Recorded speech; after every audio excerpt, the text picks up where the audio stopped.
অনেক যুবক আছেন গ্যাস্ট্রিকের অজুহাতে, অনেকে আছেন প্লাস্টিকের অজুহাতে রোজা রাখেন না। কারো গ্যাস্ট্রিক, কারো প্লাস্টিক। সামান্য একটু রোজা রাখতে যে যুবক পারে না, সে নিজেকে মুসলিম দাবি করে কোন মুখে? মাত্র 12-14 ঘন্টা যে না খেয়ে থাকার মতো চ্যালেঞ্জ নিতে পারে না, সে আবার কিসের মুসলমান দাবি করে নিজেকে? নবী করিম সাল্লাল্লাহু আলাইহি ওয়াসাল্লাম তিনি বলেছেন, যে ব্যক্তি রমজানে ঈমান এবং ইখলাসের সাথে আল্লাহকে খুশি করবার জন্য রমজান রোজা রাখবে, আল্লাহ তার পূর্বের সমস্ত গুনাহ মাফ করে দিবেন। পৃথিবীতে আজ অনেক বিজ্ঞানী রোজা বা ফাস্টিং এর উপরে গবেষণা করে অনেক বড় বড় পদক, অনেক বড় বড় পুরস্কার জিতেছে।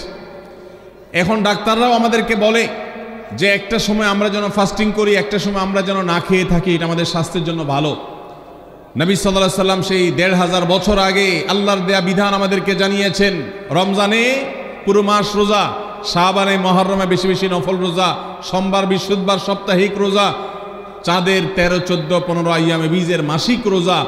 নিয়মিতভাবে এই রোজায় সিয়ামগুলো যদি পালন করি আমরা, তাহলে আল্লাহর সন্তুষ্টি এবং জান্নাত লাভ যেমন হবে, ঠিক একইভাবে আমরা দুনিয়াতে সুস্থ সবল থাকতে পারবো।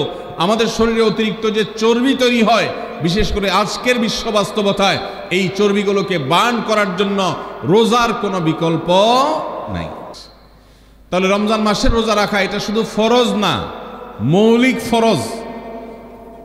নবী করিম সাল্লাল্লাহু আলাইহি সাল্লাম বলেছেন, যদি কেউ জীবনে একটি রোজাও শরিয়া গ্রাহ্য ওজর ছাড়া কেউ যদি ভঙ্গ করে, রোজা না রাখে, রমজানের পরে যদি সে সারা জীবনও রোজা রাখে, দায় মুক্ত হয়তো হয়ে যাবে। সে কাজা আদায় করেছে, কাফারা আদায় করেছে, দায় মুক্ত হয়তো হয়ে যাবে। কিন্তু রমজানের একটা রোজা রেখে আল্লাহর কাছে যে পরিমাণ মর্যাদার অধিকারী হওয়ার কথা, সারা জীবন রোজা রেখেও রমজানের ওই একটা রোজার ক্ষতিপূরণ করা সম্ভব নয়। এই জন্য সবাই রমজান মাসে ফরজ রোজা রাখবো তো ইনশাআল্লাহ। সকল প্রাপ্তবয়স্ক সুস্থ ইমানদারের জন্য রমজানের রোজা রাখা ফরজ। ভাইরা আমার, পৃথিবীতে আজ অনেক বিজ্ঞানী রোজা বা ফাস্টিং এর উপরে গবেষণা করে অনেক বড় বড় পদক, অনেক বড় বড় পুরস্কার জিতেছে। এখন ডাক্তাররাও আমাদেরকে বলে যে একটা সময় আমরা যেন ফাস্টিং করি, একটা সময় আমরা যেন না খেয়ে থাকি, এটা আমাদের স্বাস্থ্যের জন্য ভালো। নবী সাল্লাল্লাহু আলাইহি সাল্লাম সেই ১৫০০ বছর আগে আল্লাহর দেয়া বিধান আমাদেরকে জানিয়েছেন। রমজানে পুরো মাস রোজা, শাবানে মুহররমে বেশি বেশি নফল রোজা, সোমবার বৃহস্পতিবার সাপ্তাহিক রোজা, চাঁদের 13, 14, 15 আইয়ামে বীজের মাসিক রোজা। নিয়মিতভাবে এই রোজায় সিয়ামগুলো যদি পালন করি আমরা, তাহলে আল্লাহর সন্তুষ্টি এবং জান্নাত লাভ যেমন হবে, ঠিক একইভাবে আমরা দুনিয়াতে সুস্থ সবল থাকতে পারবো।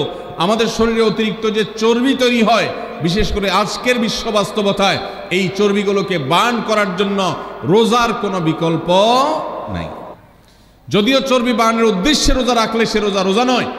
আমাদের উদ্দেশ্য হবে আল্লাহর সন্তুষ্টি অর্জন, পাশাপাশি পার্থিব উপকারিতা এমনি পেয়ে যাব। আল্লাহ আমাদের সবাইকে রমজান রোজা রাখার তৌফিক দান করুন। ভাইরা আমার, নবী করিম সাল্লাল্লাহু আলাইহি ওয়াসাল্লাম তিনি বলেছেন, যে ব্যক্তি রমজানে ঈমান এবং ইখলাসের সাথে আল্লাহকে খুশি করবার জন্য রমজান রোজা রাখবে, আল্লাহ তার পূর্বের সমস্ত গুনাহ মাফ করে দিবেন। অনেক যুবক আছেন গ্যাস্ট্রিকের অজুহাতে, অনেকে আছেন প্লাস্টিকের অজুহাতে রোজা রাখেন না। কারো গ্যাস্ট্রিক, কারো প্লাস্টিক। সামান্য একটু রোজা রাখতে যে যুবক পারে না, সে নিজেকে মুসলিম দাবি করে কোন মুখে? মাত্র 12-14 ঘন্টা যে না খেয়ে থাকার মতো চ্যালেঞ্জ নিতে পারে না, সে আবার কিসের মুসলমান দাবি করে নিজেকে? এই জন্য ভাইরা সবাই রোজা রাখবো তো ইনশাআল্লাহ।